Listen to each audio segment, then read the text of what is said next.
pada video kali ini saya akan membahas materi dari kelompok 9 yaitu pendapatan nasional mata kuliah pengantar ekonomi. Pendapatan nasional ini didefinisikan sebagai jumlah barang-barang dan jasa-jasa akhir yang dihasilkan oleh satu negara pada periode tertentu, biasanya 1 tahun. Nah, nilai pendapatan nasional yang dihasilkan merupakan nilai pasar dari barang dan jasa. Nilai pasar tersebut dalam arti nilai kotor atau nilai bruto. Karena tidak seluruh produk yang dihasilkan pada periode tertentu ini merupakan penambahan pada produk yang ada, khususnya untuk barang modal. Sebagian besar dari produk baru yang dihasilkan merupakan penggantian dari produk lama yang nilai ekonomisnya telah habis pakai pada proses produksi. Nah, jenis investasi yang merupakan penggantian barang modal yang lama merupakan pengertian dari investasi bruto. Untuk mengubah investasi bruto menjadi investasi neto, maka nilai investasi bruto harus dikurangi dengan penyusutan atau depresiasi barang modal tersebut. Nah, dalam perhitungan pendapatan nasional yang dapat dihitung hanyalah barang akhir atau final goods, sedangkan barang antara yaitu intermediary goods tidak dihitung dalam pendapatan nasional. Barang akhir merupakan barang yang langsung dikonsumsi dan tidak digunakan sebagai input pada proses produksi selanjutnya. Sedangkan barang antara merupakan barang yang digunakan sebagai input pada proses produksi selanjutnya. Hal ini untuk menghindari suatu produk diperhitungkan berkali-kali dalam perhitungan pendapatan nasional. Nah, tapi dalam kenyataannya sangat sulit membedakan barang antara dan barang akhir.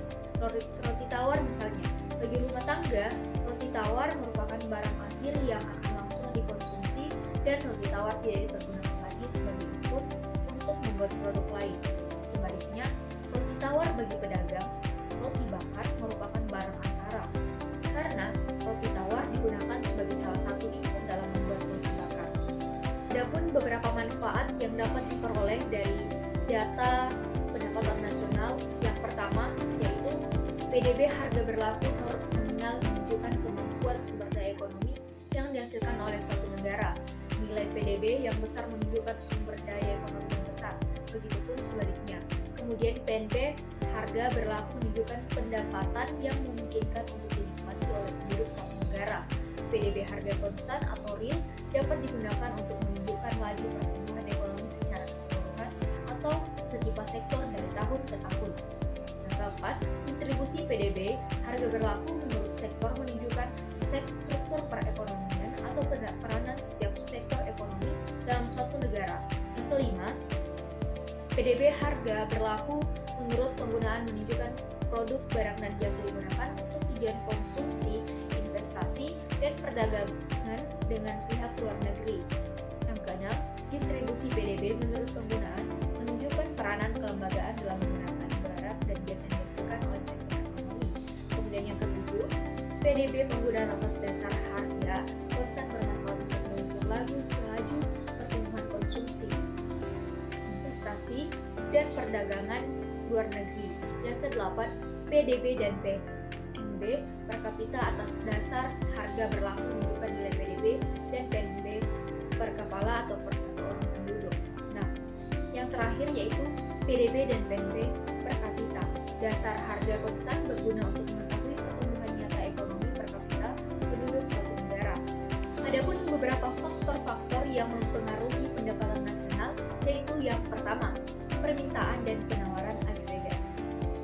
Permintaan agregat adalah suatu daftar keseluruhan barang dan jasa yang akan dibeli oleh sektor perekonomian pada berbagai tingkatan harga. Permintaan penawaran agregat menunjukkan antara hubungan keseluruhan permintaan terhadap barang dan jasa sesuai dengan tingkatan harga. Yang kedua, yaitu konsumsi dan tabungan. Konsumsi adalah pengeluaran total untuk memperoleh barang dan jasa dalam suatu perekonomian dalam jangka waktu 1 tahun.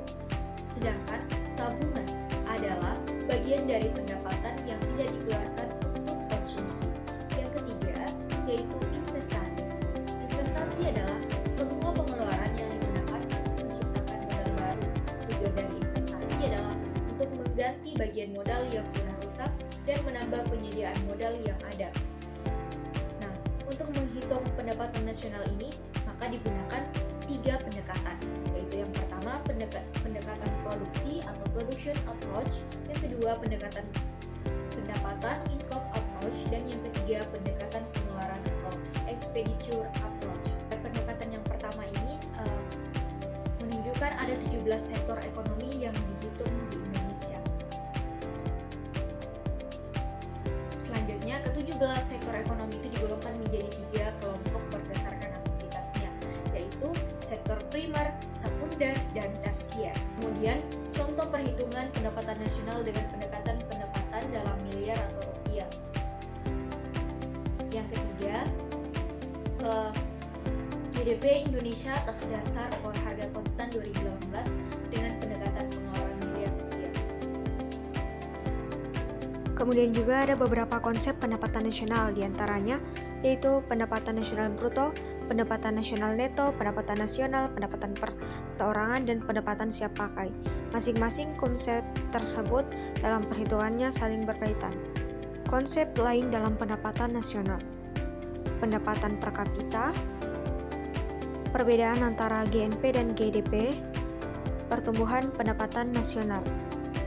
Adapun manfaat perhitungan pendapatan nasional, yaitu karena menggunakan banyak faktor dalam perhitungan, pihak-pihak terkait seperti pemerintah maupun pelaku ekonomi swasta dapat menjadikan pendapatan nasional sebagai landasan dalam pengambilan keputusan terkait kebutuhan mereka. Melalui pendapatan nasional dapat diketahui besarnya peningkatan perekonomian suatu negara. Semakin tinggi pendapatan suatu negara, maka semakin tinggi tingkat kemajuan negara tersebut. Pendapatan nasional juga mencerminkan tingkat produktivitas negara tersebut. Semakin tinggi pendapatan nasional suatu negara, maka semakin tinggi tingkat produktivitas. Hal ini tentu dapat digunakan oleh perusahaan asing sebagai acuan untuk berinvestasi di negara tersebut atau menggunakan tenaga kerja dari negara lain. Oke, baik, dari penjelasan tadi dapat kita simpulkan bahwa pendapatan nasional itu merupakan salah satu indikator penting dalam mengukur kinerja ekonomi satu negara. Melalui pendekatan seperti produk domestik bruto atau PDB dan pendapatan nasional bruto atau PNB, kita dapat menilai sejauh mana perekonomian sebuah negara ini bisa berkembang dan mendistribusikan hasil produksinya. Sekian, wassalamualaikum warahmatullahi wabarakatuh.